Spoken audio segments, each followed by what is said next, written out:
Hello friends, स्वागत है आपका हमारे चैनल में। आज का हमारा टॉपिक है रस में वात्सल्य रस और भक्ति रस।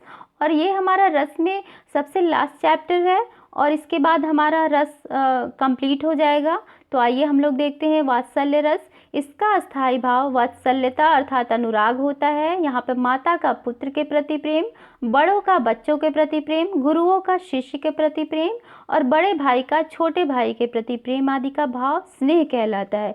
यही स्नेह का भाव परिपुष्ट होकर वात्सल्य रस कहलाता है। ठीक है, तो यहाँ पर ये दिखाया गया है कि जो स्नेह, छोटा छोटा स्नेह अर्थात बड़ों का बच्चों के प्रति, गुरुओं का शिष्य के प्रति और बड़े भाई का छोटे भाई के प्रति प्रेम आदि का भाव स्नेह कहलाता है। ठीक है, स्नेह अर्थात प्रेम कहलाता है। और यही स्नेह जो है परिपुष्ट होकर अर्थात वृद्धि होकर, बड़ा होकर जो है वात्सल्य रस में बदल जाता है। और इसका सबसे बढ़िया उदाहरण होता है माता का पुत्र के प्रति प्रेम। तो हम इसका उदाहरण देखते हैं। यहाँ पर इसमें ये दिखाया गया है कि जो है यशोदा माता और नंद और कृष्ण का वर्णन है। यशोदा माता अपने बाल रूप कृष्ण को देखकर बहुत ही खुश होती हैं और उनकी क्रीड़ाओं को देखकर वो इतनी खुश होती हैं कि वो नंद बाबा को बुलाती हैं, बार बार बुलाती हैं और कहती हैं कि आप भी आइए, देखिए कृष्ण ये कैसी क्रीड़ाएं कर रहा है। और फिर वो क्या कहते हैं, जब कृष्ण भूखे होते हैं तो वो उनको अपने आंचल से ढककर सूरदास के प्रभु अर्थात कृष्ण को दूध पिलाती हैं। देखिए इसका वर्णन इसमें दिया है इस पंक्ति में। बाल दशा सुख निरख यशोदा, पुनि पुनि नंद बुलावती, अचरा तरले ढाकी सूर, प्रभु को दूध पियावती। ठीक है, तो यहाँ भी काफी बढ़िया उदाहरण है ये वात्सल्य रस का।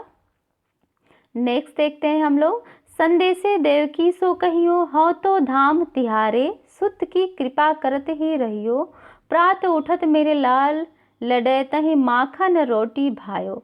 यहाँ पर जब यशोदा माता को छोड़कर कृष्ण भगवान देवकी के पास चले गए हैं, अपनी रियल माता के पास चले गए हैं, जिन्होंने उनको क्या नाम है उत्पन्न किया है, जो उनकी सच में माता है। तो वो उनके पास जब कृष्ण चले गए हैं तो उनको, यशोदा माता को उनकी बहुत याद आती है और वो नंद बाबा से उनके पास संदेश भिजवाती हैं कि आप जाइए और उनको देवकी से कह दीजिए कि ये कृष्ण अर्थात जो हमारे कान्हा हैं वो तो तुम्हारे ही सुत है अर्थात तुम्हारे ही पुत्र हैं, कृपा करत ही रहियो। फिर भी आप उन्हें बहुत ही प्यार करते रहिएगा, दुलार करते रहिएगा। और एक चीज़ और मैं आपको बता देना चाहूँगी कि प्रातः उठत मेरे लाल, मेरे कृष्ण अर्थात मेरे लाल को, मेरे पुत्र को सुबह उठते उठते सबसे पहले माखन रोटी भाव है।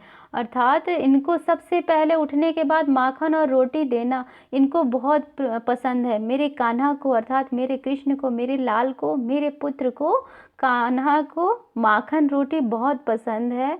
और वैसे तो ये तुम्हारे ही पुत्र हैं, फिर भी इन सब बातों का तुम ध्यान रखना।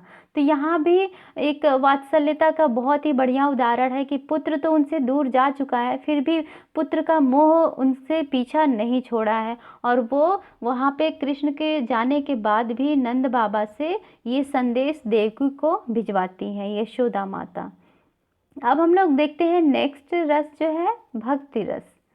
तो आप लोग को वात्सल्य रस काफ़ी पसंद आया होगा और अच्छी तरह से आप लोग समझ चुके होंगे। तो अभी हम लोग भक्ति रस को देखते हैं। इसका अस्थाई भाव देवरति होगा। देवरति अर्थात कृष्ण के प्रति प्रेम। रति का अर्थ होता है प्रेम और देव का होता है ईश्वर। कृष्ण अर्थात किसी भी ईश्वर के प्रति प्रेम। इस रस में ईश्वर की अनुरक्ति और अनुराग का वर्णन होता है। कृष्ण के प्रति प्रेम का वर्णन अर्थात किसी भी ईश्वर के प्रति प्रेम का वर्णन होता है। ठीक है, इस रस में ईश्वर के प्रति प्रेम का वर्णन किया जाता है, तो वहाँ पर भक्ति रस होता है। हम लोग इसका उदाहरण देखते हैं।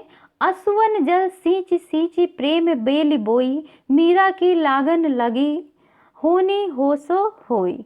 ठीक है, तो यहाँ पर ये मीरा की पंक्ति है और मीराबाई जो है कृष्ण को अपने माधुर्य रूप में अर्थात कृष्ण को पति के रूप में पूजती थी और कृष्ण की भक्ति में इतनी ज़्यादा वो लीन है कि वो जो है क्या कहते हैं, वो बता रही हैं कि मैंने अपने आंसुओं से ही सींच सींच कर प्रेम की जो बेली अर्थात प्रेम का पौधा को बड़ा किया है। और मीरा की लगन लगी होनी हो सो होई। और ये क्या कहते हैं, मीरा की लगन लग गई है किससे, भगवान कृष्ण से। तो यहाँ भी वो भक्ति रस का ये सबसे चरम है कि क्या कहते हैं, वो कृष्ण को भक्ति अर्थात कृष्ण की तो भक्ति करती ही है, किंतु उनका भक्ति इतना उच्च स्तर तक पहुंच गया है कि वो कृष्ण को अपना सब कुछ मानने लगती है, अपना पति मानने लगती हैं। तो वो कृष्ण को अब माधुर्य के रूप में पूजती हैं। तो ये भी भक्ति रस का बहुत ही बढ़िया उदाहरण है। नेक्स्ट देखते हैं हम लोग, उलट नाम जपत जग जाना, बल्मिक बल्मिक भय ब्रह्म समाना। यहाँ पर वाल्मीकि के बारे में सब लोग जानते होंगे, फिर भी मैं आपको बताना चाहूँगी यहाँ पे कि वाल्मीकि जो है पहले एक डाकू हुआ करते थे। और ये इन्होंने इतना वध किया, इतना ज़्यादा पाप किया, लोगों का सर काटा, लोगों को नुकसान किया कि क्या कहते हैं, इनको जब एक गुरु के ने दीक्षा दिया तो उन्होंने बोला कि तुम राम नाम का जाप करो तो तुम्हारे सारे पाप कट जाएंगे। तो इतना पाप इन्होंने किया था कि ये अपने मुख से राम का नाम भी नहीं ले पा रहे थे। तब जो है उन्होंने उपाय पूछा कि गुरुदेव मैं तो इतना पापी हूँ कि राम का नाम भी नहीं ले पा रहा हूँ, तो मैं क्या करूँ। तो उनके गुरु ने बताया कि तुम जो है राम का नाम उल्टा लो, अर्थात मरा मरा कहो, राम राम नहीं कह पा रहे हो तो तुम मरा मरा कहो, तो फिर तुम्हें ऑटोमेटिक जो है तुम इस नाम को ले पाओगे, अर्थात राम राम कह पाओगे। तो उन्होंने ये उसके यहाँ पे भक्ति की ये महिमा दिखाई गई है कि उलट नाम जपत जग जाना, अर्थात जब वाल्मीकि ने उल्टे नाम लिया भगवान का, राम राम को मरा मरा कहा, तो उल्टे नाम में इतनी शक्ति है कि उनको पूरा जग पूरा संसार जान गया कि आज वो वाल्मीकि के नाम से प्रसिद्ध हुए और वे एक परम ब्रह्म के समान ज्ञानी कहलाए और पूरा विश्व उन्हें जानता है। तो आप ये समझो कि जब उल्टे नाम में इतनी शक्ति है तो भगवान प्रभु का यदि सीधा नाम लो और अच्छे से भक्ति करो, पूरे हृदय से, तन से, मन से इतने लीन होकर भक्ति करो कि क्या कहते हैं, भगवान तुम्हें और भी उच्च स्तर तक पहुंचा देंगे, अर्थात तुम्हें मोक्ष की प्राप्ति करा देंगे। तो यहाँ पर भगवान की भक्ति का वर्णन किया है बहुत ही शानदार तरीके से। तो भक्ति रस का बहुत ही बढ़िया उदाहरण है। नेक्स्ट रस देखते हैं हम लोग, एक भरोसो एक बल एक आस विश्वास, एक राम घनश्याम हित चातक तुलसीदास। यहाँ पर भी भक्ति रस का बड़ी अच्छा बहुत ही बढ़िया दिया गया है कि एक भरोसो एक बल एक आस विश्वास, अर्थात एक ही भरोसा वही ईश्वर है, एक ही आस ईश्वर है, एक ही बल ईश्वर है और एक ही विश्वास ईश्वर है। और ये सब राम घनश्याम ये सब जो है भगवान एक ईश्वर का ही नाम है। और ये तुलसीदास की ये पंक्ति है और उन्होंने ही क्या नाम है ईश्वर की महिमा का बखान किया है यहाँ पर, और काफ़ी बढ़िया उदाहरण है ये भी। तो आज का हमारा रस का चैप्टर यहीं पर कंप्लीट होता है। तो आप लोगों ने देखा यहाँ पे इस चैप्टर में कि वात्सल्य रस में एक माता का अर्थात एक माता या पिता का पुत्र के प्रति जो प्रेम होता है वो वात्सल्यता होता है।